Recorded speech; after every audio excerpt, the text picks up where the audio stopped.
So this was the second tweet, or second and third tweet, in Trump's New Year's Twitter rampage. And again, this is fucking seismic.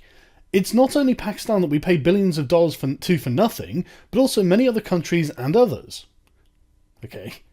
As an example, we pay the Palestinians hundreds of millions of dollars a year and get no appreciation or respect. They don't even want to negotiate a long overdue peace treaty with Israel, but we have taken Jerusalem, the toughest part of the negotiation, off the table. But Israel, for that, would have to pay more. But with the Palestinians no longer willing to talk peace, why should we make any of these massive future payments to them? Holy fucking shit.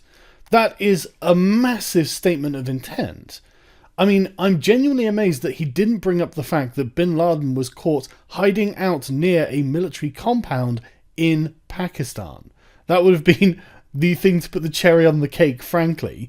But yes, he is correct. The United States does pay huge amounts of money to various Middle Eastern regimes to keep them on side.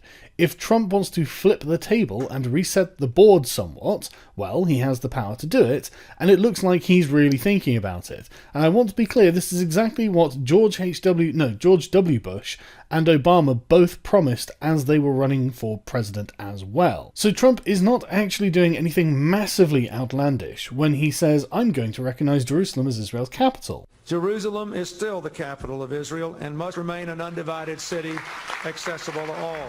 As soon as I take office, I will begin the process of moving the United States ambassador to the city of Israel as chosen as its capital. I continue to say that Jerusalem will be the capital of Israel, and I have said that before, and I will say it again. And Jerusalem will remain the capital of Israel, and it must remain undivided. We will move the American embassy to the eternal capital of the Jewish people, Jerusalem. Well, I guess that's one way of proving that you're not a Nazi. And I hate to tell the people on the left this, who really, really hate Trump, and the people on the right as well, to be honest, but it looks like Trump's actually a man of his word. Bad luck. Of course, there were protests and riots across the Muslim world, but that was to be expected. It wasn't as bad as one might have thought. I think it was only about a dozen people who died, which, honestly, is far fewer than I was expecting. And it was really fucking funny when the UN decided we're going to resoundingly vote against Trump's recognition of Jerusalem as the capital of Israel. Honestly, that just made it all the more amusing when Trump was like, okay, I'm just going to cut your funding then. And for them to turn around and say, actually, hang on, that might be a problem. Hang on, don't we need that funding? Wouldn't the United States cutting funds to UN agencies be costly for peace and security? Oh wait, it would make it impossible for the UN to function? Fuck. Holy fuck. Maybe, just fucking maybe, we should learn who's actually holding the power here. Because it isn't the fucking UN. Again, I hate to say this, but you have to understand that the United States is the world hegemon. However you feel about Israel is irrelevant. I'm not saying whether I agree with him doing this or not. All I'm saying is that the United States is the world hegemon. The United States is deeply committed to the survival and sanctity of Israel, and this is a political reality. So you really need to roll with the punches and work with the person who has the power to cut not only your funding, but funding to, say, I don't know, Palestinian aid workers, or all the funding that's given to despotic Middle Eastern regimes in the name of peace and stability. Because at the end of the day, Trump actually holds the reins on this. So think about what you're doing.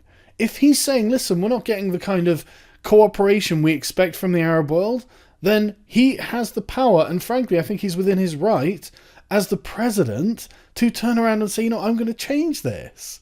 I'm going to put my finger on the scales because I can. And he should, frankly. I mean, how many despotic Middle Eastern regimes do we want to see? Again, I know there are going to be people who think this is my support one way or another. It's genuinely not. It's just me saying, look, you have to be a political realist in situations like this. And understand that as much as you might personally dislike President Trump, you're going to have to understand that I've just said President Trump, and that's an accurate statement. So fucking get used to it and get prepared to work with the man, because you have no choice.